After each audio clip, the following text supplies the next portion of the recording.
美國勞工統計局公布，1月職位空缺774萬個，多於預期。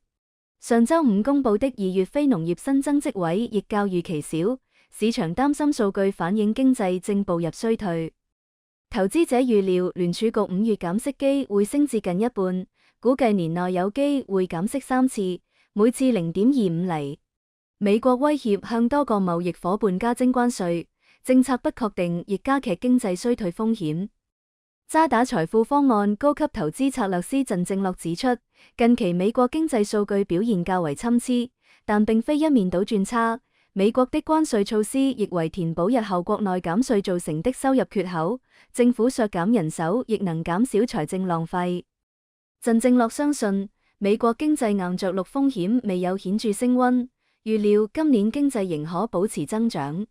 近期市場動盪為聯儲局提供減息空間，預期今年將減息2至3次，全年至少減息0.5厘，估計年中開始減息。